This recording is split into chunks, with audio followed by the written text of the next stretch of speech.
ಇದು ಮಾಜಿ ಸಚಿವನಿಗೆ ಸಂಬಂಧಿಸಿದಂತಹ ಬಿಗ್ ಸುದ್ದಿ. ಯಾವ ಮಾಜಿ ಸಚಿವ ಬಗ್ಗೆ ಈ ಬಗ್ಗೆ ಒಂದು ಬ್ರೇಕಿಂಗ್ ಅಪ್ಡೇಟ್ ಆಗ್ತಾ ಇದೆ, ನೋಡ್ಕೊಂಬರೋಣ.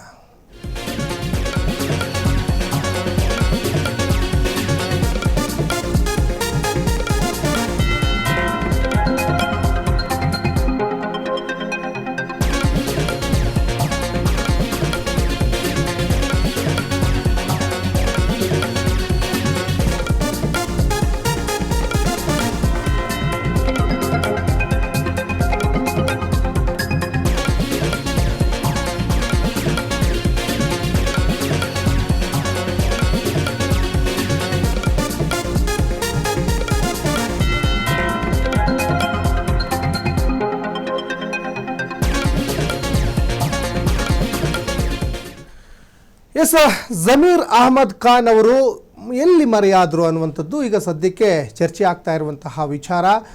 ಇದು ಮಾಜಿ ಸಚಿವ, ಅಂದರೆ ಸಿದ್ದರಾಮಯ್ಯನವರ ಸಂಪುಟದಲ್ಲಿ ಅವರು ಸಚಿವರಾಗಿದ್ದರು, ವಸತಿ ಖಾತೆ ಸಚಿವರಾಗಿದ್ದರು, ಕಾಂಗ್ರೆಸ್ನ ಲೀಡರ್. ಈಗ ಯಾರಿಗೂ ಬೇಡ ಆದ್ರ ಅನ್ನುವಂತಹ ಒಂದಿಷ್ಟು ಪ್ರಶ್ನೆಗಳು ಈಗ ಕಾಡ್ತಾ ಇದ್ದಾವೆ. ಸಿದ್ದರಾಮಯ್ಯನವರ ಆಪ್ತ ಬಂಟನಾಗಿ ಗುರುತಿಸ್ಕೊಂಡಿದ್ರು ಜಮೀರ್.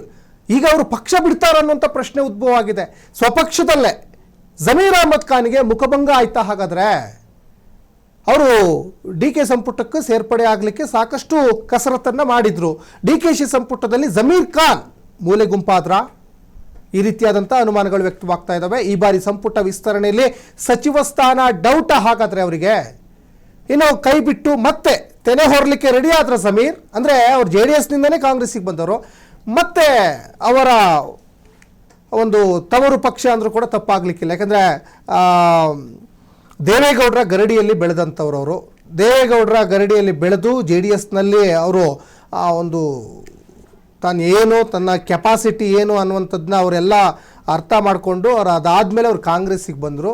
ಹಾಗಾಗಿ ಕಾಂಗ್ರೆಸ್ನಲ್ಲಿ ಡಿ ಕೆ ಶಿವಕುಮಾರ್ ಅವರ ಅತ್ಯಾಪ್ತನಾಗಿ ಡಿ ಕೆ ಶಿವಕುಮಾರ್ ಎಲ್ಲೂ ಹೋದರೂ ಕೂಡ ಅವ್ರ ಜೊತೆನೇ ಇದ್ದರು.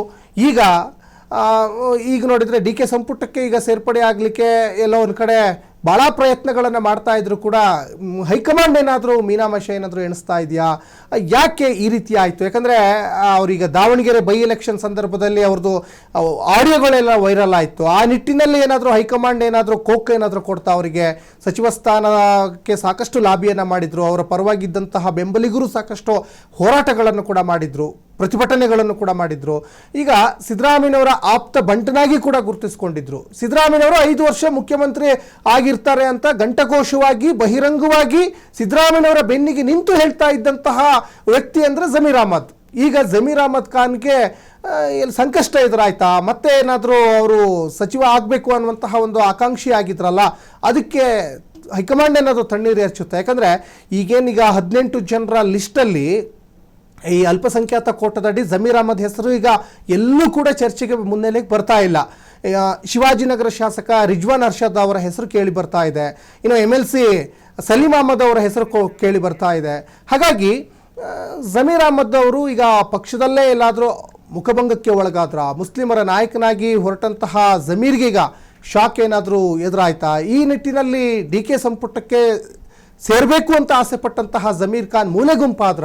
ಸಾಕಷ್ಟು ಇವಾಗ ಚರ್ಚೆಗೆ ಗ್ರಾಸವಾಗಿರುವಂಥ ವಿಚಾರ. ಈ ಬಾರಿ ಸಂಪುಟ ವಿಸ್ತರಣೆಯಲ್ಲಿ ಸಚಿವ ಸ್ಥಾನ ಸಿಗೋದೇ ಡೌಟ್ ಅಂತಲೂ ಕೂಡ ಈಗ ಹೇಳಲಾಗ್ತಾ ಇದೆ. ಒಟ್ಟಿನಲ್ಲಿ ಈ ಖಾಲಿ ಕೈ ಫಕೀರನಾಗ್ಬಿಟ್ರ ಹಾಗಾದರೆ ಜಮೀರ್? ಕಾಂಗ್ರೆಸ್ನಲ್ಲಿ ತನ್ನದೇ ಹವವನ್ನು ಜಮೀರ್ ಅಹಮದ್ ಖಾನ್ ಸೃಷ್ಟಿ ಮಾಡಿದರು.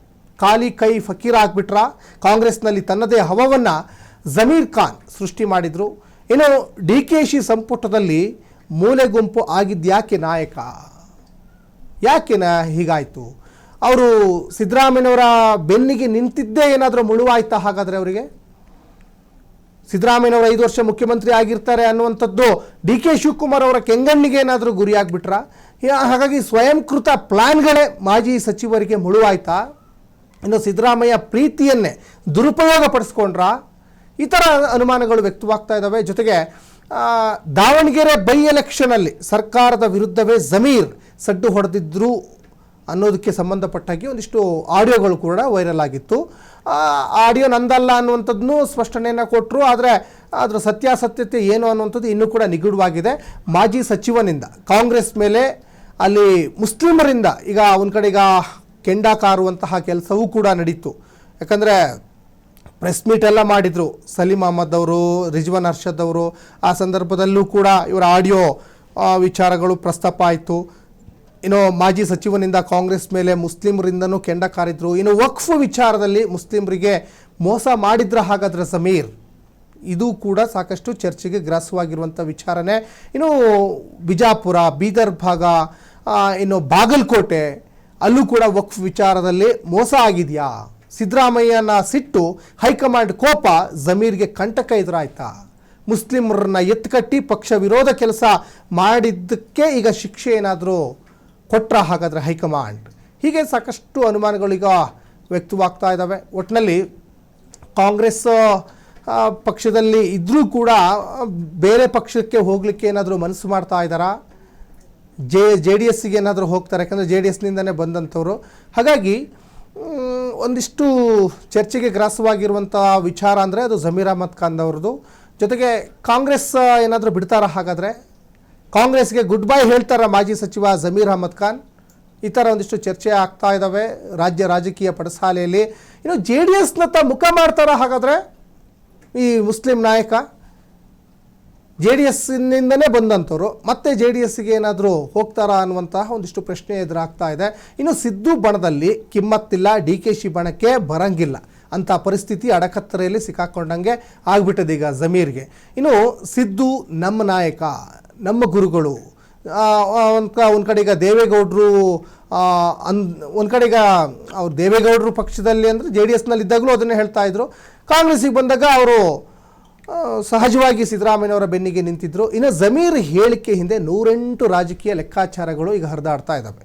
ಪಕ್ಷದಲ್ಲಾದ ಮುಖಭಂಗ ಜೆ ಡಿ ಎಸ್ಗೆ ಮರಳುವಂತೆ ಮಾಡುತ್ತಾ ಹಾಗಾದರೆ?